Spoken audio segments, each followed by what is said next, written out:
heavier that evening, as if the walls themselves had drawn in a breath and held it.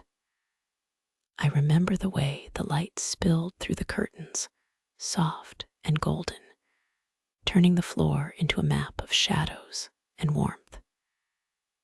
It was the kind of quiet that hums beneath the skin, a quiet that carries secrets without saying a word. We had been laughing, as we often did, over something small, perhaps a memory, or the way the wind had tugged at the trees outside. But there was something else too, a flicker beneath the surface, like the first hint of a storm before the clouds gather. I didn't say it, but I felt it. A quiet pull, a soft ache that came and went with every glance, every pause between words. It was my best friend, the one who always knew how to make me laugh and how to hold a thought just long enough for it to settle in my chest. We had talked of so many things that night, of love and loss, of the ways people change, and how sometimes even the closest hearts can drift apart. But then, as if the world had shifted just a fraction, we began to talk about something else, something a little more delicate, a little more private.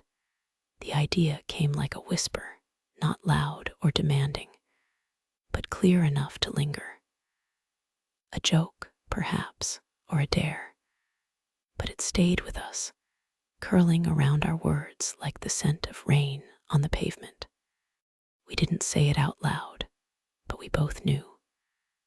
We looked at each other, and in that moment the space between us felt different, as if the air had thickened and the world had paused just to listen. The boys arrived not long after, their voices familiar, their steps light. We gathered in the living room, the laughter returning, but something had shifted. There was a softness to it, a quiet knowing that had not been there before.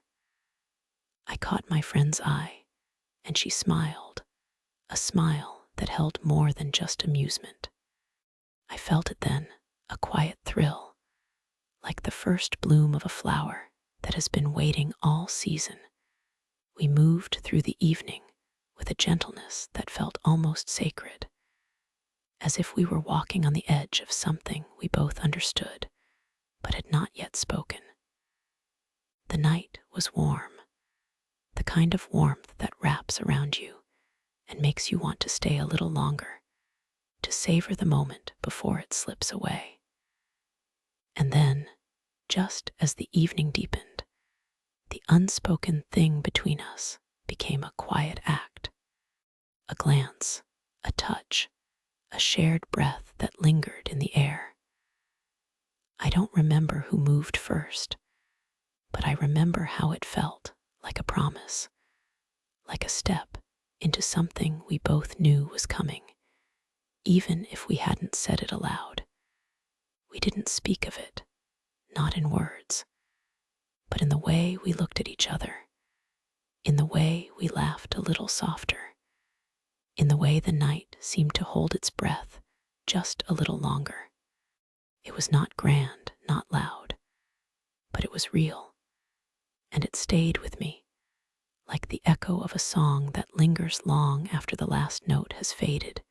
In the days that followed, I found myself thinking of that night often, of the way the air had felt, of the quiet shift between us, of the way something had changed, though nothing had been said. It was not a story of grand gestures or sweeping declarations, but of small moments, of glances and silences, of a secret that had been shared without being told. I never said it, but I think we both knew. And in that knowing, there was a kind of quiet joy, a soft, unspoken understanding that stayed with me, like the last light of day as the sky turns to dusk.